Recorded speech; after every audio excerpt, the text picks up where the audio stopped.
कल जब चुनाव आयुक्त महोदय ने प्रेस कॉन्फ्रेंस की, आप सबको यह एहसास हुआ होगा कि वो हमारे सवालों को क्लैरिफाई नहीं कर रहे थे, स्पष्टीकरण नहीं दे रहे थे, बल्कि वो उस मौके का इस्तेमाल कर रहे थे किसी के इशारे और इरादे को साफ तौर पर पब्लिक डोमेन में रखने का। भारतीय जनता पार्टी नरेंद्र मोदी जी की पार्टी कहती है इस देश में उन्हीं लोगों के वोट कट रहे हैं जो घुसपैठिया हैं। वो जो सुप्रीम कोर्ट में गए थे, उन्होंने कहा था कि मैं जिंदा हूं, अब वो बांग्लादेश जाएंगे क्योंकि वो घुसपैठिया हैं। बीजेपी कह रही है वो घुसपैठिया हैं। जो इलेक्शन कमीशन रोजाना राहुल गांधी जी से एफिडेविट मांग रहा है, उस इलेक्शन कमीशन को हम 2022 में 18,000 गलत तरीके से काटे गए वोटों के एफिडेविट दे चुके हैं और कोई कार्रवाई नहीं हुई।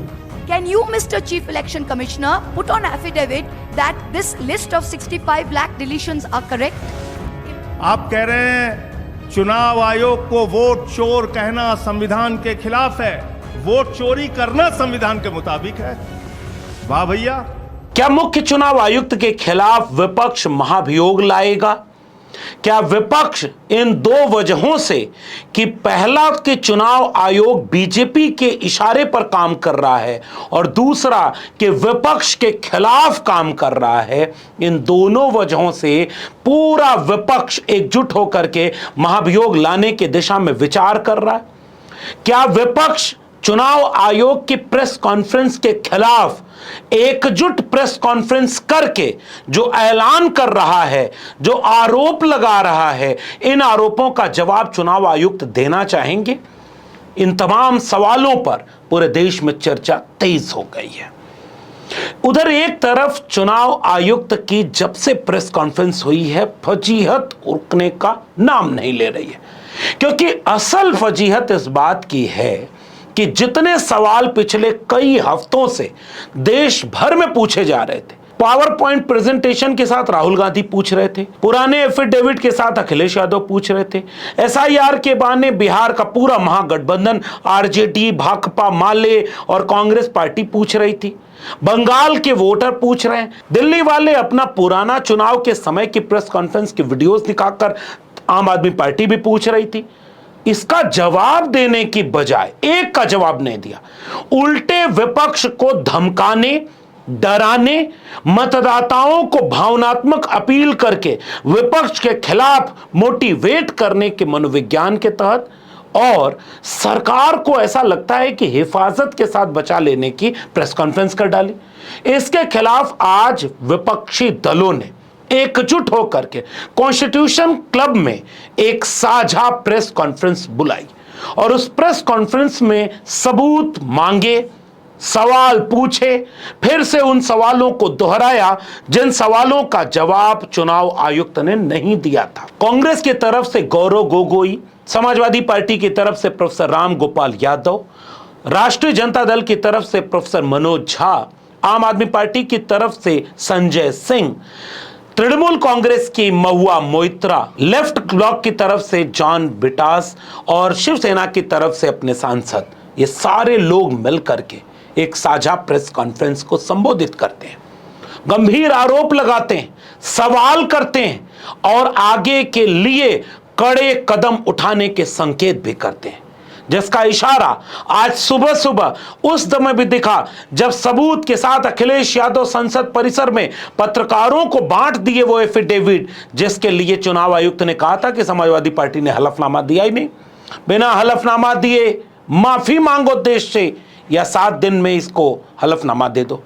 क्या समाजवादी पार्टी के सबूत दिखाने के बाद चुनाव आयुक्त देश से माफी मांगेंगे या समाजवादी पार्टी के हलफनामा को गलत साबित करें?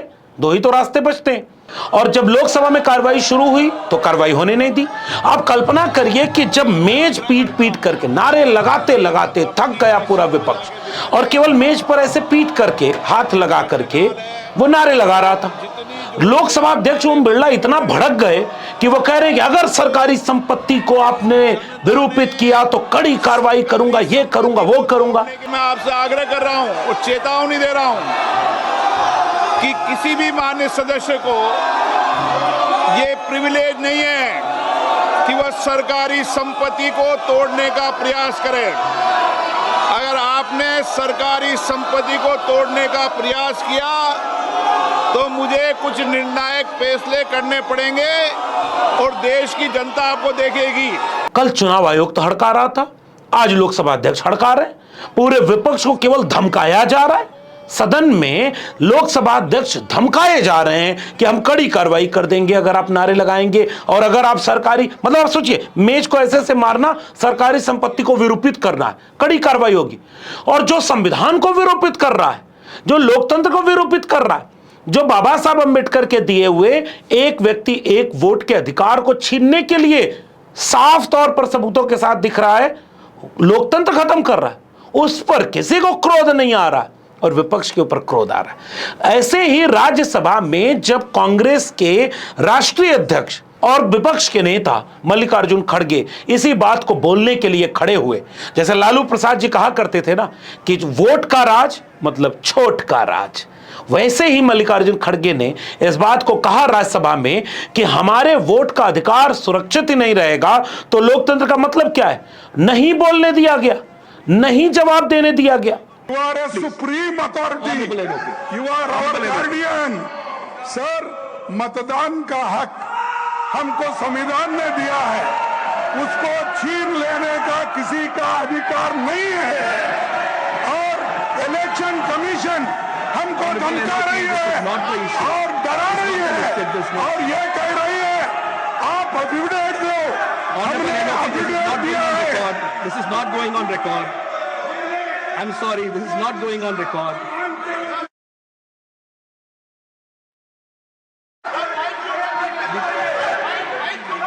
Please, microphone, Please. microphone, please microphone. Yeah, एक मिनट। हाँ सर, हमको अगर इलेक्शन कमीशन धमकाती है, डराती है, You see, this is not going on record. No, this is not part of the bill. This is not part of the bill. This is not part of the bill. It will not go on record. This is not go on record. This is not part of the bill. This is not going to go on record. This is not part of the bill. Honorable LOP, you're aware. और वहां तक मल्लिकार्जुन खड़गे ने कह दिया कि याद रखना, नौकरी किसी की आती है जाती है, कोई पद पर आता है चला जाता है, कुर्सी वही रहती है, सदन वही रहता है, संविधान वही रहता है, व्यक्ति बदलते रहते हैं। और इसी बात को केंद्र में रखते हुए पूरे विपक्षी दलों ने साझा प्रेस कॉन्फ्रेंस की। गौरव गोगोई ने प्रेस कॉन्फ्रेंस की शुरुआत करते हुए बाकायदे इस बात को सबूत और सिलसिलेवार तरीके से फिर से दोहराया कि जिन सवालों को विपक्ष जानना चाह रहा था जवाब, उन सवालों के जवाब देने की बजाय चुनाव आयोग केवल राजनीतिक दलों पर ही आक्रमण कर रहा है, धमका रहा है। हमने जितने सवाल पूछे एक का भी जवाब देने की बजाय चुनाव आयोग तो ऐसा लग रहा है कि राजनीतिक दलों के खिलाफ काम कर रहा है, विपक्ष के खिलाफ काम कर रहा है। सुनिए गौरव गोगोई को। कल जो प्रेस वार्तालाप हमने देखा चीफ इलेक्शन कमिश्नर का, जिसमें उनको अपने चुनाव आयोग की कमजोरियां बतानी थी और विपक्ष के जायज सवालों का उत्तर देना था, उत्तर देने के बावजूद या उत्तर देने के विपरीत उन्होंने कल अपने प्रेस वार्तालाप में राजनीतिक दलों पर सवाल उठाया और एक प्रकार से राजनीतिक दलों पर आक्रमण किया। जबकि बेहतर यह होता कि वे ये बताते कि ये एसआईआर प्रोसेस इतनी हड़बड़ी में, इतनी जल्दबाजी में क्यों कर रहे हैं, जब बिहार में निर्वाचन सिर्फ 3 महीने बाद है। बिना विभिन्न विपक्षी दलों के साथ चर्चा किए हुए क्यों केंद्र चुनाव आयोग हड़बड़ी में एसआईआर वहां पर इंप्लीमेंट कर रही है, इस प्रश्न को लेकर वो मौन थे। वे मौन थे कि किस प्रकार से महाराष्ट्र में लोकसभा और विधानसभा चुनाव के बीच में लगभग 70 लाख नए वोटर किस प्रकार से वोटर तालिका में आए, वे इस प्रश्न पे मौन थे। वे इस प्रश्न पे मौन थे कि क्यों केंद्र चुनाव आयोग ने यह निर्णय लिया कि पोलिंग बूथ पर जो सीसीटीवी फुटेज कैप्चर होता है वो 45 डेज के बाद उसको डिलीट किया जाएगा। क्यों वे मौन थे इस बात पर, जो बात राहुल गांधी जी ने उठाई कि लगभग 1 लाख फर्जी वोटर उनको महादेवपुरा में मिले। वो ये नहीं बता पाए कि किस प्रकार से machine readable electoral vote privacy का उल्लंघन है। गौरव गोगोई के बाद अपनी बात रखने के लिए प्रोफेसर रामगोपाल यादव आए और समाजवादी पार्टी ने किस तरह से 18,000 एफिडेविट दिए इसकी बात को फिर से दोहराया कि समाजवादी पार्टी के खिलाफ 2022 से लेकर 24 में ही नहीं 2027 के लिए भी अभी से वोट काटने, बीएलओ बदलने, अधिकारी बदलने और तमाम तरह से वोटरों को वोट न देने की कोशिश फिर से शुरू कर दी गई है। उन्होंने कुंदरकी का भी जिक्र किया। उन्होंने बीएलओ की जाति देख करके, अधिकारियों की जाति देख करके पोस्टिंग करके मुख्यमंत्री के सजातीय लोगों को चुनाव प्रक्रिया में शामिल करा के, और जिन लोगों को उन्हें लगता था कि ये हमें वोट नहीं देते, यादव मुसलमान, इन लोगों को पूरी प्रक्रिया से बाहर कर देना। और ये मैं कह भी रहा हूं, छोटा सा पद होता है बीएलओ, सिपाही जिसकी ड्यूटी लगती है, और सामान्य कर्मचारी, यहां तक बीजेपी जाति देख करके पोस्टिंग करती उत्तर प्रदेश में। रामगोपाल यादव ने इस बात को दोहराया। क्या चुनाव आयोग इसका जवाब देगा? सुनिए प्रोफेसर रामगोपाल यादव को। कल इलेक्शन कमीशन ऑफ इंडिया की प्रेस कॉन्फ्रेंस को अटेंड भी किया है, देखा है और सारे देश ने सुना है। ईसीआई ने बार बार कहा है जो आरोप लगाए जा रहे हैं उसको शपथ पत्र के माध्यम से, एफिडेविट के माध्यम से दिया जाना चाहिए। मैं आपको बताना चाहता हूं कि 2022 के उत्तर प्रदेश के चुनाव के वक्त जब अखिलेश यादव ने ये कहा कि समाजवादी पार्टी के समर्थकों के बड़े पैमाने पर वोट काटे गए हैं, तो इलेक्शन कमीशन ने एक नोटिस दिया कि आप इसको बताइए। तो 18,000 मतदाताओं के एफिडेविट दिए गए इलेक्शन कमीशन को, जिसकी सारी रसीदें भी थीं। और आपको आश्चर्य होगा कि एक भी उस एफिडेविट पर आज तक कोई कार्रवाई नहीं की। जो इलेक्शन कमीशन रोजाना राहुल गांधी जी से एफिडेविट मांग रहा है, उस इलेक्शन कमीशन को हम 2022 में 18,000 गलत तरीके से काटे गए वोटों के एफिडेविट दे चुके हैं। इस तरह के एफिडेविट हैं, उसकी सब रसीदें हैं और कोई कार्रवाई नहीं हुई। दूसरे, जब उपचुनाव हुआ 2024 में उत्तर प्रदेश में, तो जो विधानसभा थी कुंदरकी या अन्य, उसमें इन्होंने बीएलओज को चेंज कर दिया।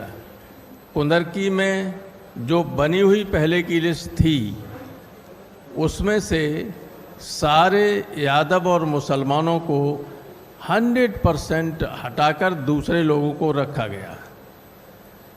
दोनों सूचियां इलेक्शन कमीशन को दी गई शिकायत के तौर पर कि देखिए ये इलेक्शन कमीशन, ये थे बीएलओज, और इलेक्शन कमीशन ने जाति के आधार पर सारे मुस्लिम और यादवों को हटाकर दूसरे लोगों को किया है। उस पर कोई जांच और कोई कार्रवाई नहीं की गई। इसी तरीके से जब मैनपुरी में उपचुनाव हो रहा था, तब हमने लिख के दिया कि सिर्फ एक बिरादरी के ही सारे एसडीएम्स, सारे सीओज और सारे एसएचओज मैनपुरी में पोस्ट किए गए थे। एक ही बिरादरी की, मुख्यमंत्री की बिरादरी की। उसके बाद महुआ मोइत्रा ने अपनी बात रखना शुरू किया और बंगाल में भी वोट काटे जाने की चर्चा की और फिर से उन सवालों को दोहराया कि इतनी हड़बड़ी में क्यों रख रहे हो, और हमने जो सवाल पूछा वो लिस्ट जारी क्यों नहीं कर रहे थे। 22 लाख लोगों के नाम काटे जाने का आपने पूरा आंकड़ा दिया, क्यों नहीं दिया, और 22 लाख वोट तब क्यों नहीं काटे गए जब इंटेंसिव रिवीजन चंद महीने पहले आपने किया, तो उसमें जो मर गए थे उनका नाम क्यों नहीं काटा। और क्या चुनाव आयुक्त आज शपथ पत्र देंगे कि ये 22 लाख जो मर गए लोगों की वोटर लिस्ट से नाम काट दिए गए हैं ये सही हैं, इसमें एक भी गलती नहीं है। The special summary revision, the SSR, concluded in Bihar in January 2025 and continuous revision was done till June. That was the list that had been signed off by the Election Commission. Yesterday you tell us that out of 65 lakh deletions, 22 lakh were dead people who were not recorded.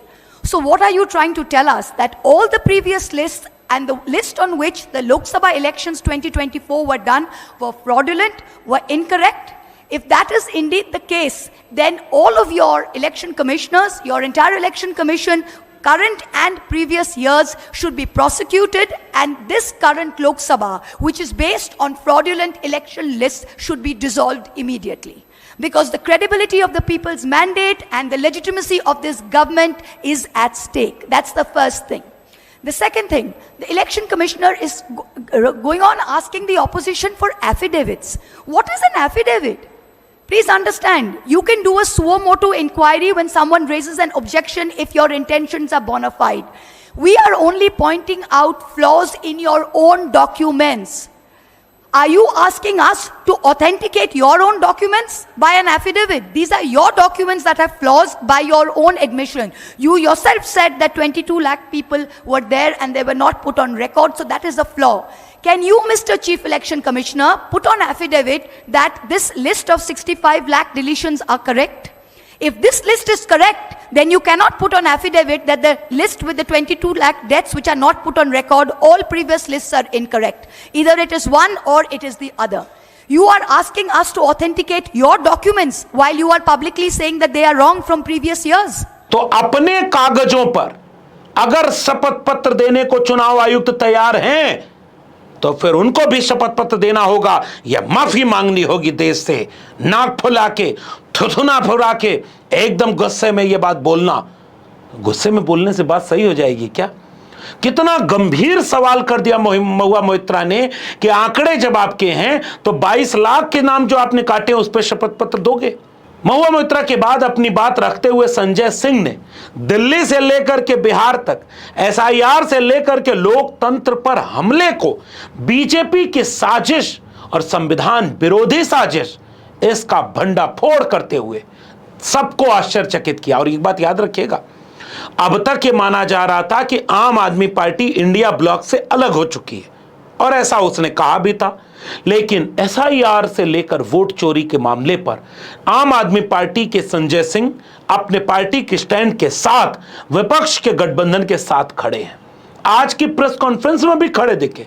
और आम आदमी party तो वही party है जिसने दिल्ली के चुनाव के पहले जाने कितने सबूत के साथ, जाने कितनी बार प्रेस कॉन्फ्रेंस करके एक एक विधानसभा और एक एक पोलिंग बूथ का आंकड़ा दिया कि दिल्ली जीतने के लिए बीजेपी दिल्ली के वोटरों का वोटर लिस्ट से नाम काट रही, फर्जी वोटरों को वोटर बनवा रही और इस तरह से वोट के आड़ में चुनाव को लूट रही है। लेकिन आम आदमी पार्टी की बात को दिल्ली के लोग भी नहीं सुने और चुनाव आयोग ने एक बार भी रिप्लाई करना उचित नहीं समझा। आज वही प्रक्रिया एसआईआर के नाम पर होगी और कैसे लोकतंत्र और संविधान के ऊपर खतरा बनेगी, सुनिए संजय सिंह को। कल चुनाव आयुक्त ज्ञानेश कुमार जी की बात को सुन के लगा कि उनका नाम दरअसल अज्ञानेश कुमार होना चाहिए। अज्ञानता की बातें की उन्होंने। या तो वो मूर्ख हैं या जानबूझ के मूर्ख बन रहे हैं या वो हम लोगों को मूर्ख समझते हैं। ऐसी ऐसी बातें, ऐसी ऐसी तर्कहीन, तथ्यहीन बातें उन्होंने की, हम लोग सुन के हैरान हैं। उनसे जो सवाल पूछे गए उसका एक भी जवाब उन्होंने नहीं दिया।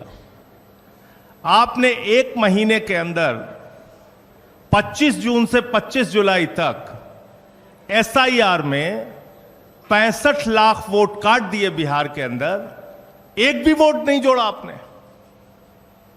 65 लाख वोट काट दिए। आप कह रहे हैं आप एसआईआर कर रहे हैं, स्पेशल इंटेंसिव रिवीजन, और उस रिवीजन में आपको एक भी आदमी पूरे बिहार में वोट जोड़ने लायक नहीं मिला। ये कैसा एसआईआर है आपका? आपने कहा 22 लाख लोग मर गए, उनके नाम काट दिए हमने। आप उस बिहार में एक महीने के अंदर सारा प्रमाण पत्र चाहते हैं जहां का बड़ा क्षेत्र बाढ़ में पीड़ित रहता है। आप उनसे कह रहे हैं अपना निवास प्रमाण पत्र लेके आओ, अपने माताजी का निवास प्रमाण पत्र लेके आओ, अपने पिताजी का निवास प्रमाण पत्र लेके आओ, पूरे घर का आप प्रमाण पत्र लेके आओ। कहां से लाएगा आदमी? और इसके अलावा ऐसी ऐसी गड़बड़ियां सामने आ रही हैं। आपका बीएलओ खुद से फॉर्म साइन करके जमा कर रहा है, उसकी वीडियो सामने आई। क्या कार्रवाई की आपने? अमेरिका के राष्ट्रपति ट्रंप का वोट बिहार में बन गया, क्या कार्रवाई की आपने? कुत्ते का निवास प्रमाण पत्र बिहार में बन गया, क्या किया आपने? क्या किया आपने? आप बेवकूफ समझते हैं इस देश के लोगों को। खुलेआम आपने एसआईआर के जरिए घपला घोटाला किया, मरे हुए लोगों को जिंदा कर दिया, जिंदा लोगों को मार दिया। लेकिन मेरी चिंता इससे थोड़ा अलग है, और वो गंभीर चिंता है। भारतीय जनता पार्टी, नरेंद्र मोदी जी की पार्टी कहती है इस देश में उन्हीं लोगों के वोट कट रहे हैं जो घुसपैठियां हैं, जो बांग्लादेशी हैं। तो 22 लाख तो बिहार में कह रहे हैं मर गए इसलिए हमने काट दिए। अब 43 लाख जो वहां पे बचे हैं वो सब घुसपैठियां हैं। उनके लिए डिटेंशन सेंटर बनेगा, वो सब पकड़ पकड़ के बांग्लादेश भेजे जाएंगे। वो उनको हिंदुस्तान में रहने का हक नहीं है। वो जो सुप्रीम कोर्ट में गए थे, उन्होंने कहा था कि मैं जिंदा हूं, अब वो बांग्लादेश जाएंगे क्योंकि वो घुसपैठियां हैं। बीजेपी कह रही है वो घुसपैठियां हैं। एक आईएएस अधिकारी हैं व्यास साहब रिटायर्ड आईएएस अधिकारी हैं, पति पत्नी दोनों के नाम काट दिए गए। अब वो घुसपैठियां हैं, वो डिटेंशन सेंटर में रहेंगे, वो बांग्लादेश जाएंगे। आप देश को आपने तमाशा बना रखा है। आप कह रहे हैं चुनाव आयोग को वोट चोर कहना संविधान के खिलाफ है, वोट चोरी करना संविधान के मुताबिक है।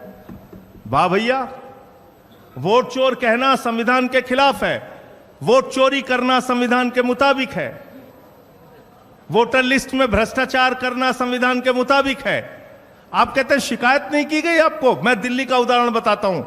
दिल्ली में केंद्रीय मंत्रियों के घर पे 33 वोट बने, 25 वोट बने, 22 वोट बने, सांसदों के घर में 15 वोट बने। मैं खुद केजरीवाल जी के नेतृत्व में जाके शिकायत हमने लिखित रूप से दे के आए थे हम लोग। कोई कार्रवाई आपने नहीं किया। आपने नई दिल्ली विधानसभा क्षेत्र में 42,000 वोट काट दिए, 42,000 वोट चुनाव शुरू होने से पहले। 14 विधानसभाओं में भारतीय जनता पार्टी के कार्यकर्ताओं ने हजारों वोट कटवाने की एप्लीकेशन दी। ये सारी लिखित शिकायत, मिल के शिकायत, अनुरोध करके शिकायत, बार बार कह के शिकायत हम लोगों ने चुनाव आयोग में जाके की। आज तक कोई कार्रवाई आपने नहीं किया। प्रोफेसर मनोज झा जब बोलने के लिए आए तो ऐसा लगा कि बिहार में आज जो यात्रा चल रही है उसकी तस्वीरें फिर से ताजा हो गई। बिहार की सड़कों पर कल जब वोटर अधिकार यात्रा शुरू करने के पहले जब एक रैली हुई तभी ऐसा लगा कि चुनाव आयोग डर गया है, क्योंकि उसी रैली के समय तो उन्होंने प्रेस कॉन्फ्रेंस की और प्रेस कॉन्फ्रेंस करके इतनी छीछा लेदर हो गई कि लोग उन्हीं के ऊपर मजाक उड़ा रहे, लोग सवाल पूछ रहे, लोग तमाम तरह की बातचीत कर रहे। और ऐसे में एसआईआर की धांधली, एसआईआर में जो लोग जिंदा हैं उनको मृत सूची में डाल देना, बाढ़ में डूबा हुआ आधा बिहार, और उस बीच में कितनी धांधली एसआईआर के नाम पर बिहार में हो रही है। इससे लेकर के चुनाव आयुक्त की प्रेस कॉन्फ्रेंस पर विपक्ष की राय से राय मिलाते हुए प्रोफेसर मनोज झा ने आरजेडी के पक्ष को बखूबी रखा गौर से उनके एक एक वाक्य को सुनना चाहिए आपको। कल जब चुनाव आयुक्त महोदय ने प्रेस कॉन्फ्रेंस की, आप सबको यह एहसास हुआ होगा कि वो हमारे सवालों को क्लैरिफाई नहीं कर रहे थे, स्पष्टीकरण नहीं दे रहे थे, बल्कि वो उस मौके का इस्तेमाल कर रहे थे किसी के इशारे और इरादे को साफ तौर पर पब्लिक डोमेन में रखने का। तीसरी चीज, रविवार का दिन चुना गया क्योंकि कल ही 11 बजे दिन से सासाराम से राहुल जी, तेजस्वी जी और समस्त विपक्ष ने वोट बचाओ यात्रा शुरू की। तो उन्हें लगा कि इस विजुअल को, इस संदेश को कैसे ब्लॉक किया जाए। तो महोदय सामने आए। मैं एक एक पत्रकारों के सवाल को मैंने सुना है, एक भी पत्रकार के सवाल का जवाब नहीं मिला, बल्कि उनके चेहरे की खींच बता रही थी कि उनके पास जवाब नहीं है। मैं कम से कम आप लोग बधाई के पात्र हैं कि आप लोगों को मिसलीडिंग का तमगा नहीं मिला। नहीं तो अब तक चुनाव आयोग हर आपत्ति, हर शिकायत के बदले ये कहता था मिसलीडिंग। हमने कुछ लोग माननीय सर्वोच्च न्यायालय में उपस्थित किए, जो जिंदा लोग हैं, जिनके साथ राहुल जी ने चाय भी पी। अब उसके लिए अगर कोई सरकाज़म में लिखे तो लिख सकता है, a great T with ghost, भूतों के साथ चाय एक शाम। और कोई फर्क नहीं पड़ता है चुनाव आयोग को, क्योंकि चुनाव आयोग नकार रहा था। जैसा महुआ ने कहा, हमारे पूर्व के तमाम साथियों ने कहा, जो चीजें आपको सर्वोच्च न्यायालय के बाद करनी पड़ रही हैं, अभी भी कितनी पारदर्शिता है हमें डाउट है। हम तो आपके पास सबसे पहले गए थे, चुनाव आयोग के पास गए थे, हमने दरखास्त की थी। आज कहना नहीं चाहता आपका व्यवहार क्या था। आप में से अधिकांश लोगों के साथ बाइट में हमने बाहर कहा कि मीटिंग सौहार्दपूर्ण नहीं थी, आप सुनना नहीं चाह रहे थे। आपको किसी ने कह दिया था यह फैसला लो, चाहे इससे कितनों भी फासला हो लोकतंत्र का। वो तो भला हो कि पिटिशनर पहुंचे सर्वोच्च न्यायालय आपके नकारने के बाद, और तीसरे हियरिंग में माननीय सर्वोच्च न्यायालय ने एक दिशा दी। 2 बार पहले भी आपसे कहा आधार को इंक्लूजन के लिए, चूंकि उसका सैचुरेशन 86-87% है बिहार में, आप इस्तेमाल करो। आपने नहीं किया। अब संभवतः आप करेंगे। मैं संभवतः इसलिए कह रहा हूं क्योंकि हम ग्राउंड रिपोर्ट का इंतजार कर रहे हैं, एक एक ग्राउंड रिपोर्ट का। ये हठधर्मिता, ये अहंकार हमने चुनाव आयोग के पर्सोना में नहीं देखा था। हमारी आपत्तियां, चाहे राहुल जी हों, तेजस्वी जी हों, अखिलेश जी हों, या मंच पे बैठे कोई लोग हों, दिल्ली का मामला हो, महाराष्ट्र का हो, हरियाणा का हो, हमारी शिकायत इसी किताब की ताकत से आती है। ये भारत का संविधान है। कुल मिलाकर अगर बात करें तो विपक्ष एकजुट है, विपक्ष लामबंद हो रहा है, और विपक्ष हो सकता है आने वाले दिनों में कुछ कड़े कदम उठाए। आज जब संसद भवन से निकल रहे थे अखिलेश यादव, तो उन्होंने फिर से कहा कि 18,000 एफिडेविट तो हमने दे दिए।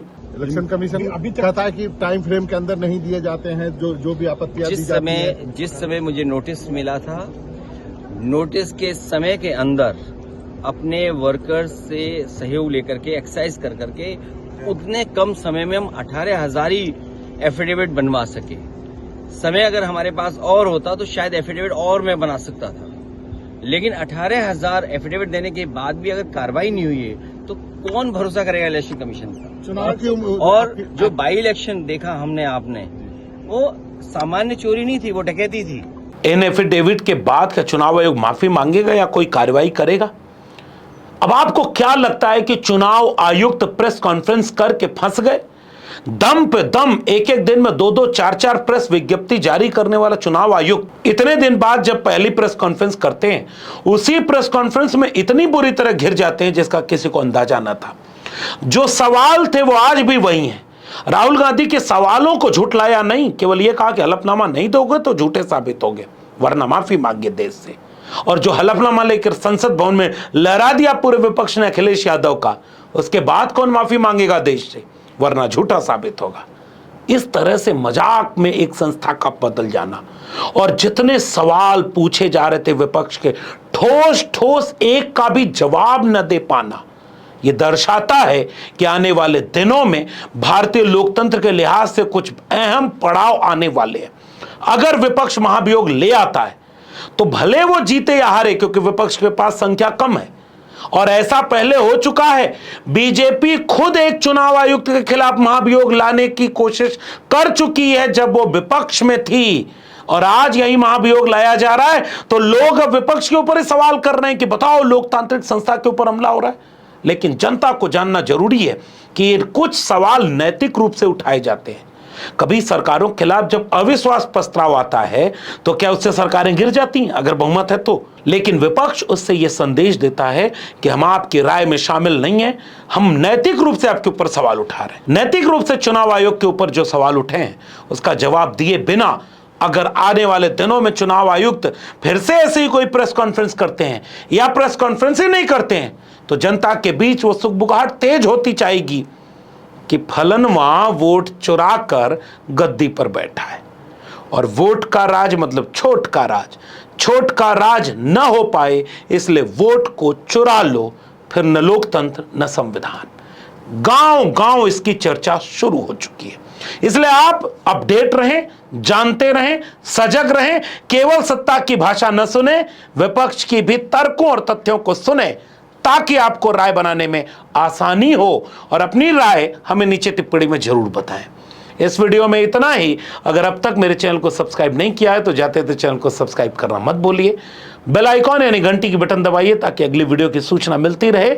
जागरूक सजग नागरिक के तौर पर हम अपनी जिम्मेदारी निभा रहे हैं तो आप भी जिम्मेदारी निभाइए और लोगों तक इस वीडियो को पहुंचाइए। ज्वाइन करेंगे तो हमारे चैनल को हिम्मत और मदद मिलेगी। अगर आप इस वीडियो को ट्विटर, एक्स या फेसबुक पर देख रहे हैं तो हमें फॉलो करना मत भूलिए। ऐसे ही तमाम जरूरी मसलों के साथ फिर हाजिर होंगे। तब तक के लिए बहुत बहुत धन्यवाद।